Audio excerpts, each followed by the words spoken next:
Hello and welcome to more history stuff.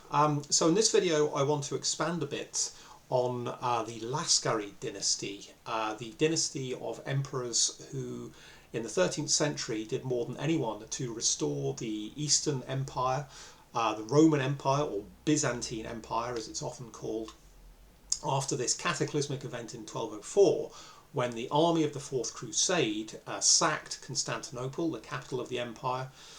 Ancient capital of the Roman Empire ever since Constantine the Great shifted it from Rome to Constantinople centuries before. Really the beating heart of the empire. The Crusaders, for very complicated reasons, which I will go into in another video because the explanation could take a very long time. They sacked this city, this Christian city, in 1204, conquered it and established their own dynasty of emperors who ruled over the so-called Latin Empire for the next 50 years or so. And this broke up what was left of the Roman Empire without its capital into this sort of mess of successor states, all competing to be the one that would eventually move back, drive the Latins out of Constantinople, recapture the city, the Queen of Cities as the Romans called it, and restore the old empire.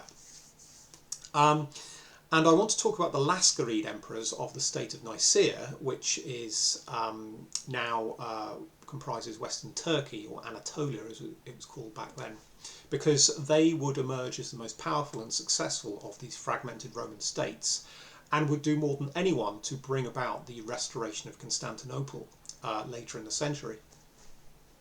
So the first of these emperors was Theodore I Laskaris.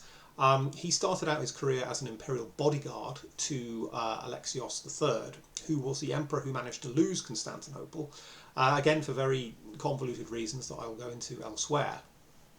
The point here is that Theodore managed to escape the city before it fell to the Crusaders, and he very quickly set about setting up this state in exile, if you like, in Nicaea, where he tried to put back together the shattered institutions of the empire, everything you needed to try and rebuild a viable state.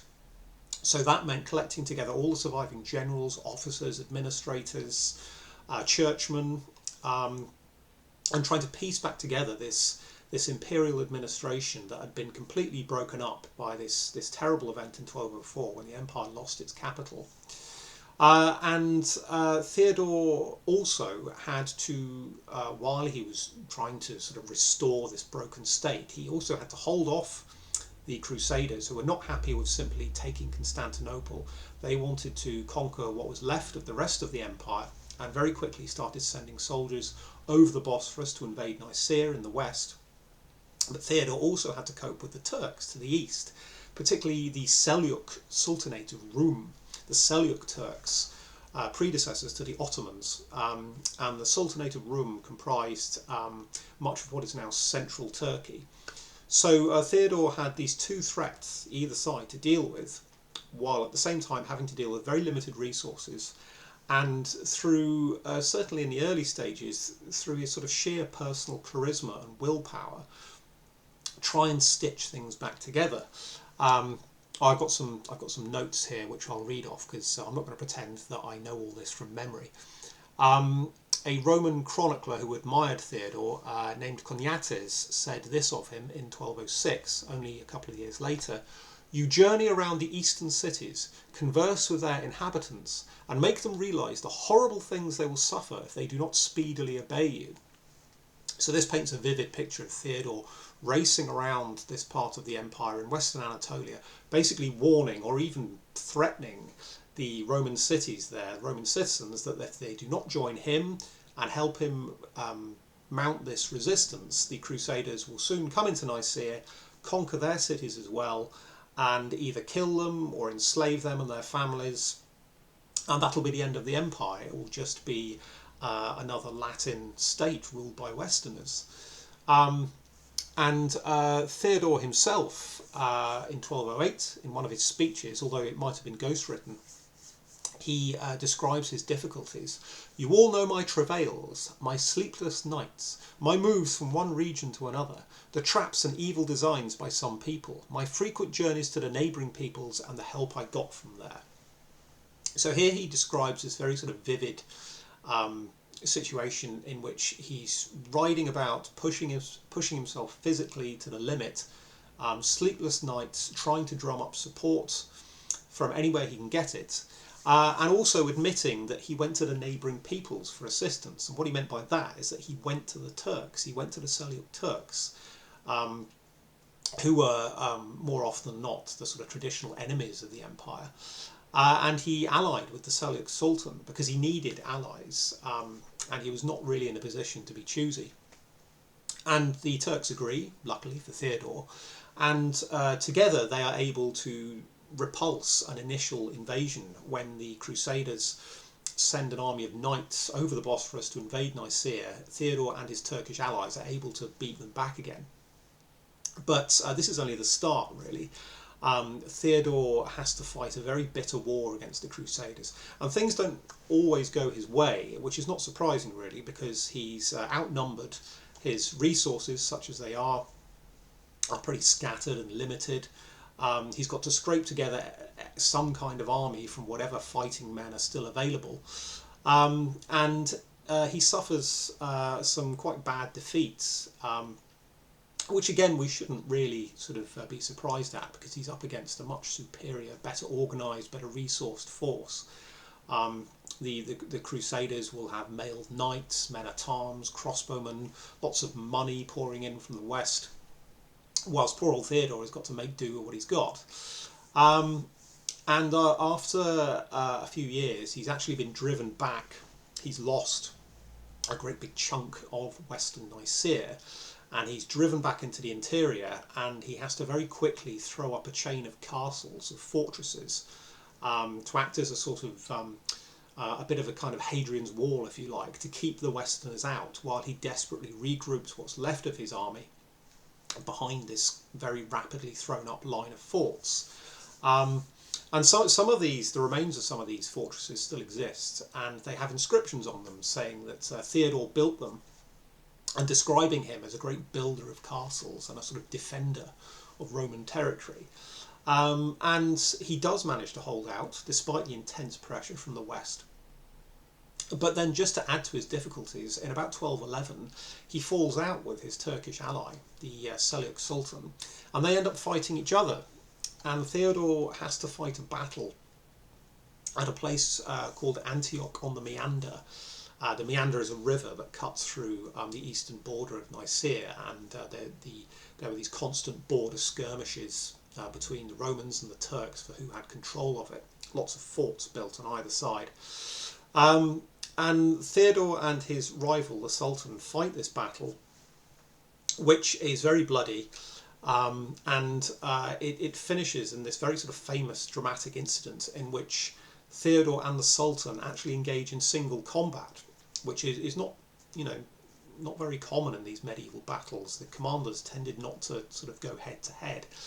But that happens here, and Theodore, to begin with, he actually loses. He loses the fight. The Sultan hits him on the head with his mace, knocks him off his horse, and knocks him unconscious. And poor old Theodore, he's stretched out on the ground, dazed and confused. And the Sultan, very foolishly, instead of finishing him off, he turns round and sort of raises his mace and waves it at his men in triumph and goes, "Look, I've knocked over the Roman emperor." But while he's facing the other way, Theodore gets up. He sort of quickly recovers. He's like the Undertaker, if you remember WWE wrestling. He picks up his sword and he cuts off the back legs of the Sultan's horse, this poor animal. The Sultan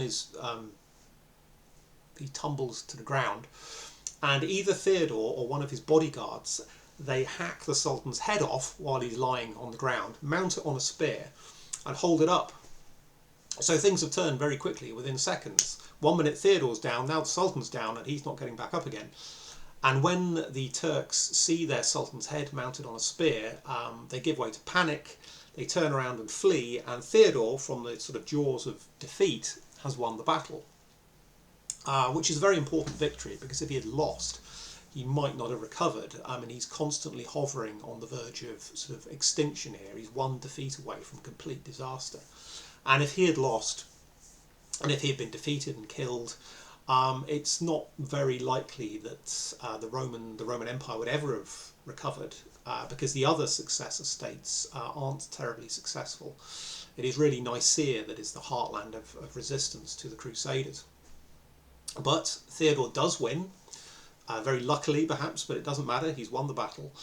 And he manages to hold on until the end of his life. He dies in 1221, aged about 47, which isn't very old, really, even for the time. He doesn't die in battle, it seems. He seems to die of natural causes. Probably exhausted, I should think, after his efforts. 16 years fighting this very grim rearguard action, constantly under pressure, constantly having to toe this very difficult line between forging alliances, fighting battles, stringing together some kind of resistance, patching this shattered Roman state back together, and having to do it pretty not by himself. He's got plenty of supporters and allies, but it's very much driven by his sort of personal charisma and personal leadership.